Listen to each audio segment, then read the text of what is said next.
Hi, and welcome to my video on the new Lightroom masking tools. In this video, I will begin with an overview of the user interface and tools. I will then demonstrate how the new tools work by using them on 3 examples. So let's get started with the overview. There's an all-new interface for Lightroom masking. Here you see the legacy user interface for the crop, spot removal, red eye reduction, linear gradient, radial gradient, and brush tools. The new user interface has been greatly simplified with new icons for the crop, spot removal, and red eye reduction tools. The masking tools are accessed by clicking the masking icon. When you click the masking icon, the list of tools is displayed. 2 new features, Select Subject and Select Sky, have been added. The brush, linear gradient, and radial gradient tools remain, as do the color, luminance, and depth range tools. However, the range tools are much easier to use now, as you'll see in the demonstrations. For those who may not know what the depth range tool is, it's used for photos taken in portrait mode with an iPhone or images shot with Lightroom's built-in camera. Now I'll show how to use these tools on 3 examples.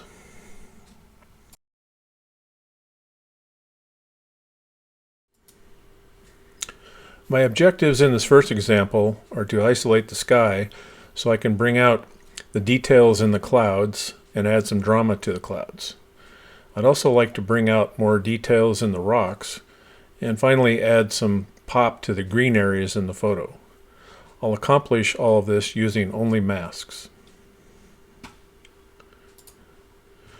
So to start, I'm going to click on the masking icon, and it brings up a list of all the tools for masking. And so to work on the sky, I'm going to click on Select Sky. It goes through and detects the sky. And so there you see the red mask on the sky. Now this panel for masks, I can move that anywhere I want on the screen. I can dock it in the panel area to the right, and you see when I hover over here a blue line appears. I let go of the mouse and I've docked it over here under the histogram. If that takes up too much room on your screen, simply click and drag and move it off, and you have it separate. The Show Overlay shows the red overlay in this case. If I click the checkbox off, it turns the overlay off. Click the checkbox, it turns it on. Going to tap the O key on the keyboard to turn it off, turn it back on. If I hold the Shift key down and press the O key, it cycles through the overlay colors. So there's green, white, black, and back to red. If I click this red color box over here next to Show Overlay, it brings up this panel here where I can select any custom color I want. There's the custom colors and the colors that I just showed, red, green, white, and black. I can change the opacity of the overlay, decrease or increase it. Somewhere in the middle is usually good. You can also change the overlay status from affected areas to unaffected areas, but I think the best choice is affected areas. So I'm going to click the X to get out of this.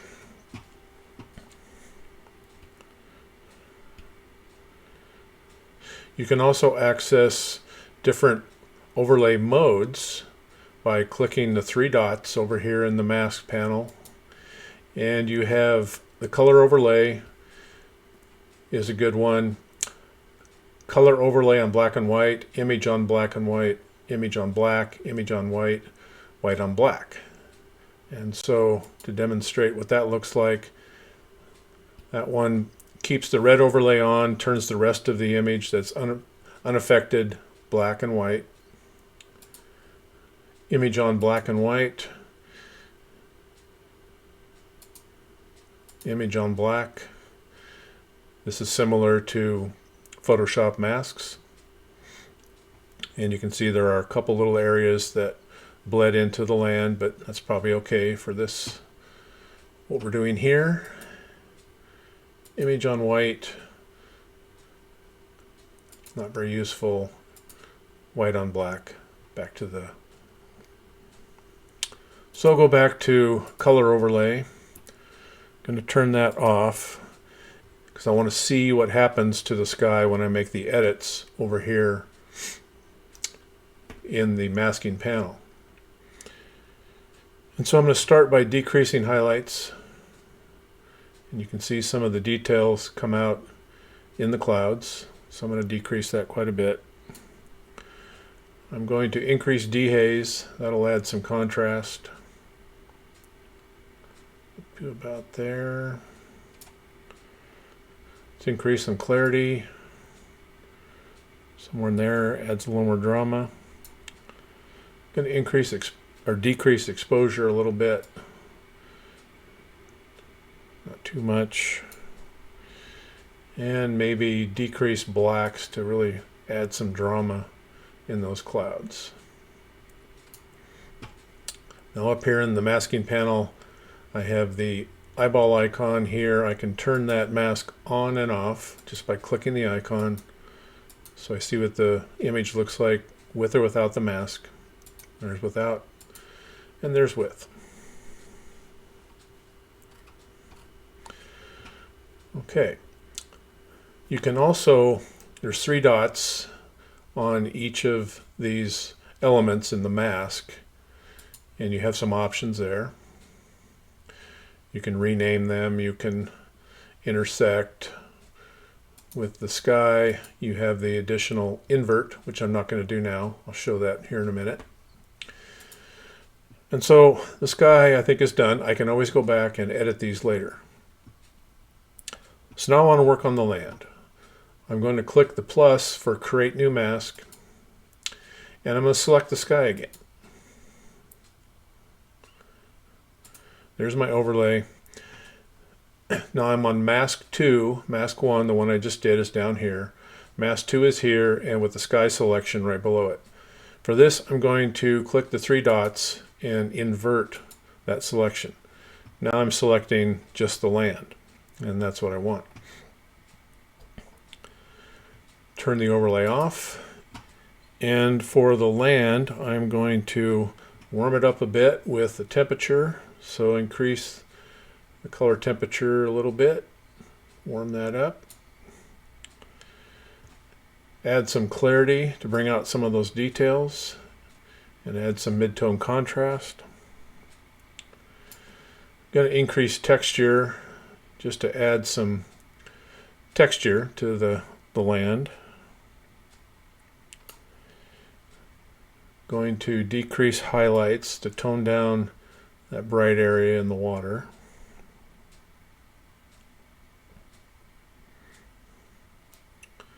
Somewhere in there.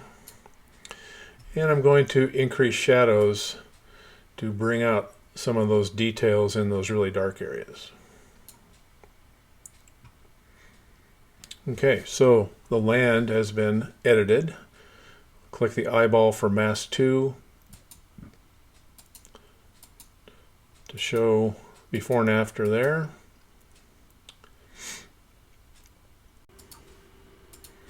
So to finish up, I'm going to work on the green areas of the photo. And I'll start by creating a new mask. And this time I'm going to select color range. When I put my mouse into the image, I have an eyedropper, and I can click on the color that I want to add to the mask. And you can see by the overlay that just the green areas are selected. So let's make some edits. We'll increase the whites to brighten them up a little bit. Add some clarity to add a little contrast. Dehaze. Add some little more contrast. And decrease blacks. We'll add some more contrast in the dark areas. Click on and off for that mask. And I'm done with the edits, so I'll click done down here in the lower right. And now to see before and after of all the edits. Before on the left, after on the right.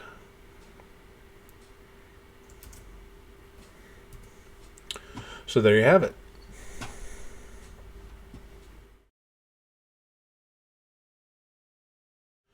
In this example, I will use the Select Subject mask to isolate the people and then make edits so they stand out more.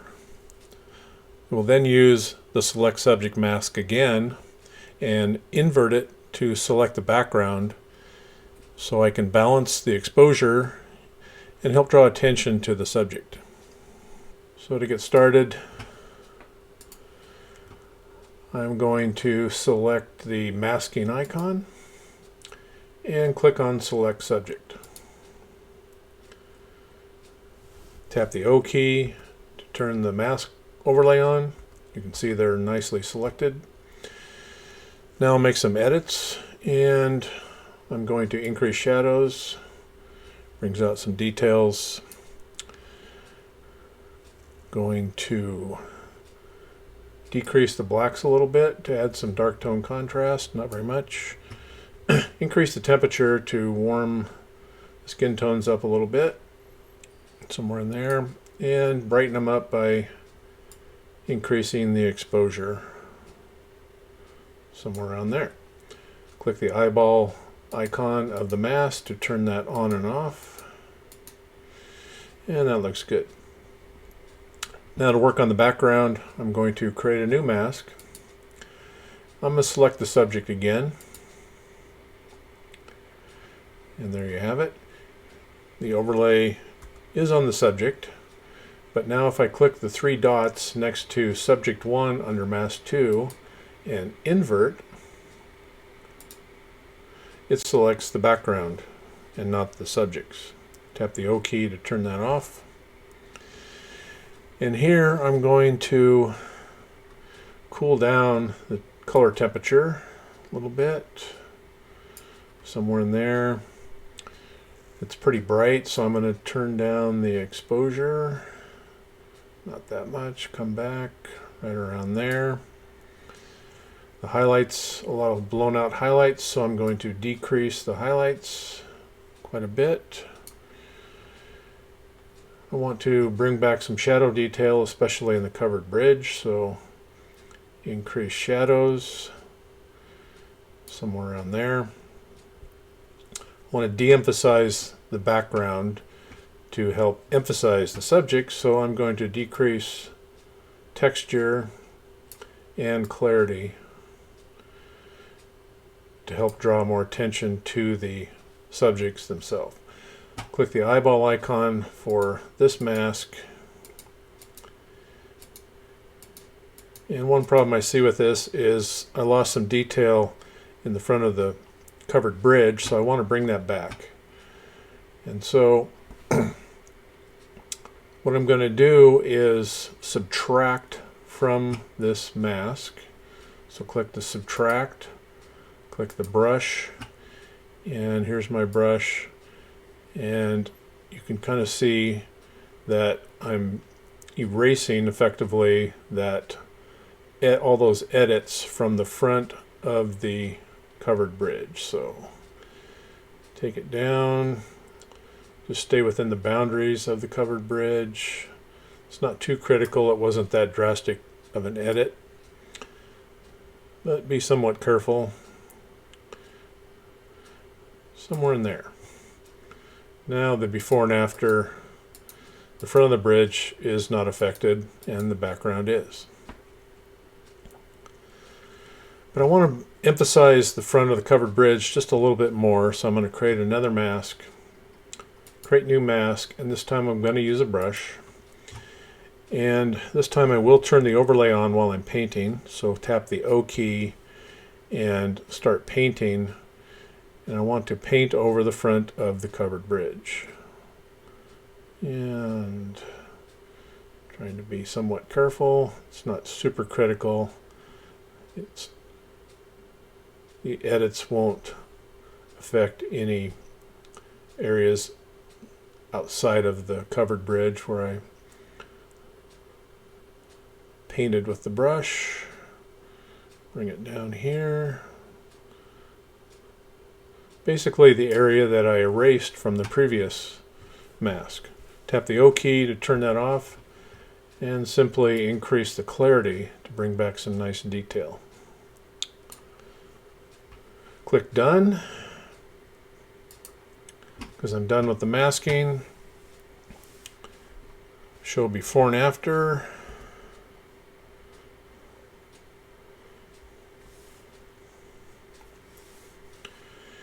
And I think that looks good.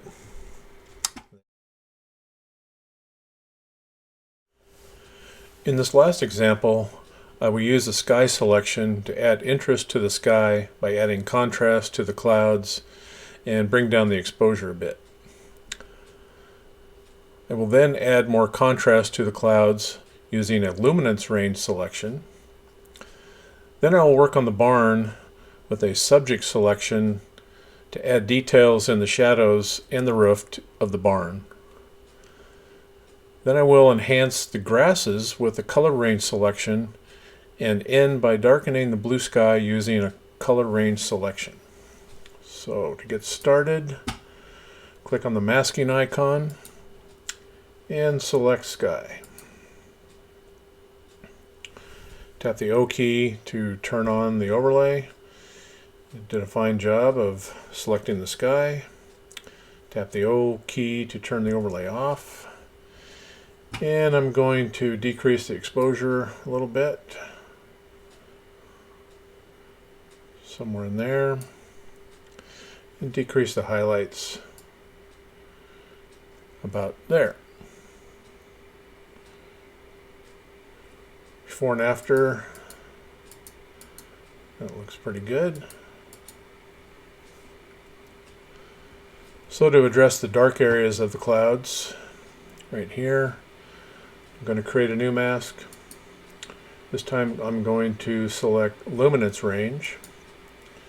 When I drag the mouse into the photo, I get an eyedropper, and I'm going to click on the dark area in the clouds. Now you can see that it selected those dark areas, but it also selected quite a bit in the land. And I need to get rid of the land area of the selection. I'm going to do that with the intersect tool. There's two ways to invoke the intersect. In the mask panel over here, I can hold the Alt or Option key down and I see intersect. Or I can simply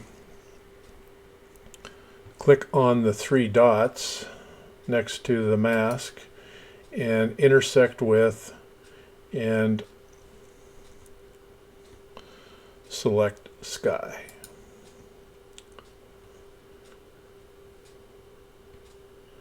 And now you can see that the selection is just in the sky in the dark areas. And so now I can just decrease the blacks somewhere around there to add some nice interest to those clouds. Before and after for this mask. Okay, I'm going to address the barn now. So I'm going to create a new mask, and this time I'm going to select subject. See what it gives me. And you can see that it selected part of the clouds above the barn, and it missed some areas within the barn. And so to correct that, I'm going to tap the O key to leave the overlay on, and I'm going to subtract with a brush And I'm going to brush over those clouds to subtract that area out of the selection. To add the missing areas, click the Add button, select a brush, and simply paint into those areas. Now my barn's fairly well selected, and turn the overlay off by tapping the O key. Now I can make my edits, and I'm going to start by increasing shadows up to about there. I'm going to decrease blacks to add some dark tone contrast, somewhere around there. I'm going to increase the clarity. This will add some mid-tone contrast. Going to add some texture. Another way to sharpen an image a little bit, somewhere in there. And I'm going to cool it off just a little bit by decreasing the temperature, not very much. I could take it warmer, but that doesn't look natural. I'm going to decrease the temperature just a little bit. Before and after for this mask. Looks pretty good.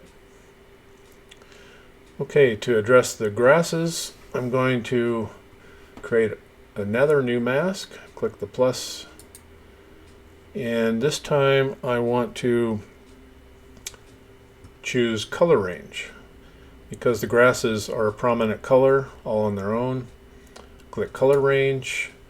When I drag into the image, I have an eyedropper, and I'll click on some of that nice gold color of the grasses, and you can see that it selected the grasses fairly well. And so now I'll make my edits. I'm going to warm up the grasses a little bit, not a whole lot, somewhere in there. Going to add some clarity, or I'm sorry, decrease clarity, just to soften the grasses a little bit. Increase the whites just to bring back a little bit of contrast there in the bright tones, and further increase contrast with the contrast slider somewhere up in there. Click the eyeball for this mask. I think that looks pretty good. And to end up, I want to darken the blue areas of the sky. And so I'm going to create another mask. Click the plus icon. Going to go to color range again. Just click on any of the blue tones in the sky. Selected those very nicely. And now I can make my edits. And for this, I'm going to darken those blue areas somewhere, not too much, down around there. And increase saturation somewhere up there. Click the eyeball, turn that on and off. And that looks pretty good. And so another way to turn the masks, all the masks on and off, is this little light switch up in the upper left corner of the mask panel. If I click that, that turns all the masks off and on. And so I can see, in this case, it's a before and after of the entire image, because I made no other edits in Lightroom other than masks. That looks pretty good. Click done, and that's it. This ends my video on the new Lightroom masking tools. I hope you enjoyed it, and thanks for watching.